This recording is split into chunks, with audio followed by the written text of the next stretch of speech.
नमस्कार मंडली। स्वागत है आपका इस वीडियो में। इसमें हम लोग देखने वाले हैं पाइथन प्रोग्रामिंग लैंग्वेज का syllabus for semester 2। Alright, so without any delay let's get started. तो आपके यहाँ पे सिलेबस में टोटल 6 चैप्टर्स या 7 चैप्टर्स एक्चुअली।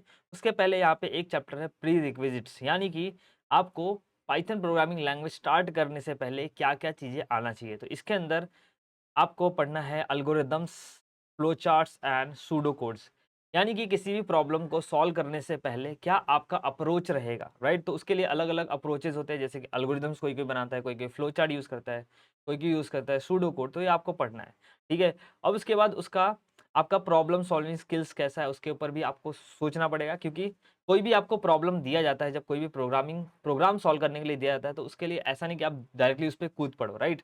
पहले आपको सोचना है कि इस प्रॉब्लम को कैसे सॉल्व करना है। डायरेक्टली कोडिंग स्टार्ट नहीं की जाती है कोई प्रॉब्लम को सॉल्व करने के लिए, राइट।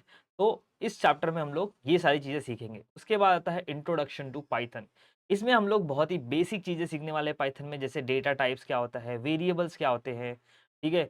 और उसके बाद ऑपरेटर्स क्या होता है, इनपुट आउटपुट, यानी कि यूज़र से इनपुट कैसे लेना है, आउटपुट डिस्प्ले कैसे करना है, ये सारी चीज़ें।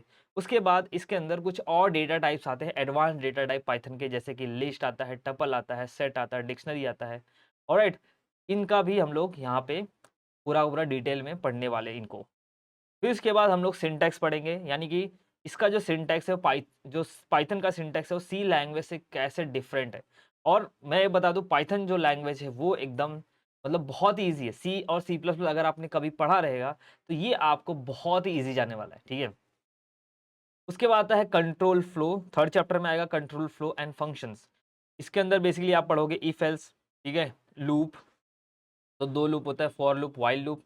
उसके बाद आप फंक्शंस पढ़ोगे, तो फंक्शन के अंदर आप पढ़ोगे वेरिएबल का scope, local scope, global scope. Alright.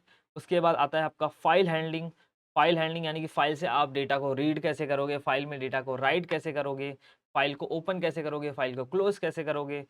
Alright. उसके बाद हम पढ़ेंगे कुछ पैकेजिंग, ठीक है, extra packaging link, file handling के लिए कुछ और एक्स्ट्रा लाइब्रेरीज या कुछ पैकेज यूज़ होते हैं, उसके लिए पढ़ेंगे। फिर इसका डीबग कैसे करना है, कुछ एरर आता है, ठीक है, तो उसके लिए हम लोग पढ़ने वाले एक्सेप्शन हैंडलिंग। तो कोई भी प्रोग्रामिंग लैंग्वेज ले लो, सबके अंदर एक्सेप्शन हैंडलिंग का एक कॉन्सेप्ट होता है और काफ़ी इंपॉर्टेंट होता है।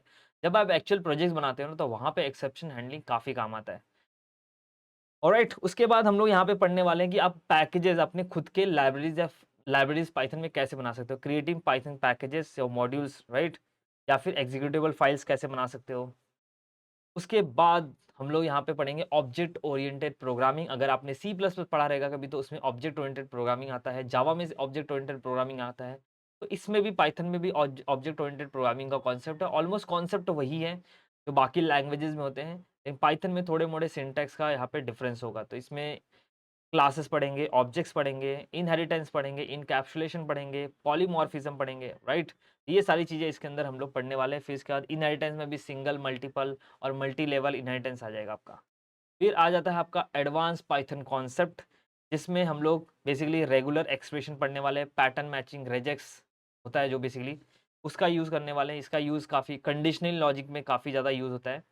फिर इसके बाद हम लोग पढ़ने वाले हैं जीयूआई बनाने के लिए। जीयूआई मतलब आपको सपोज आपका ग्राफिकल यूजर इंटरफेस बनाना है, यानी कि उसमें बटन रहेगा, इनपुट रहेगा, ऑलराइट। उसके बाद रेडियो बटन रहेगा, मतलब अलग अलग चीज़ें जो होती हैं फॉर्म में या कोई भी जीयूआई में होता है, वो चीज़ें आप कैसे बनाओगे, क्योंकि पाइथन जो होता है एक प्रोग्रामिंग लैंग्वेज है। उसमें जीयूआई कैसे बनाओगे, तो उसमें जीयूआई बनाने के लिए अलग अलग फ्रेमवर्क होता है, जैसे किंटर होता है, पीवाई क्यूटी होता है, ऑलराइट।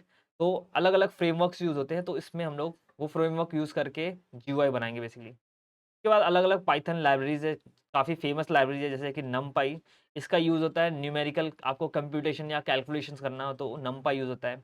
उसके बाद पांडा जो होता है, ये डेटा के ऊपर मैनिपुलेशंस करने हैं, वो उसके लिए यूज़ किया जाता है। फिर मैटप्लॉट लाइब्रेरी करके होता है, इसका डेटा विजुअलाइज़ करना है कि ये डेटा से क्या रिज़ल्ट आ सकता है। तो ये सारे लाइब्रेरीज़ भी इसके अंदर पढ़ने वाले हैं। ऑलराइट, तो काफ़ी अच्छा सिलेबस है आपका और ये सारी चीज़ें आपको आगे जाके काम आने वाली हैं, क्योंकि जो पाइथन है that is top, like world में सबसे टॉप की प्रोग्रामिंग लैंग्वेज है। सबसे फर्स्ट नंबर पे आता है मोस्टली ये पाइथन यूज़ में, क्योंकि बहुत सारी कंपनीज़, बहुत सारे जो इंडस्ट्री में लोग हैं, बहुत सारी बड़ी-बड़ी कंपनीज़ हैं उसको यूज़ करती हैं।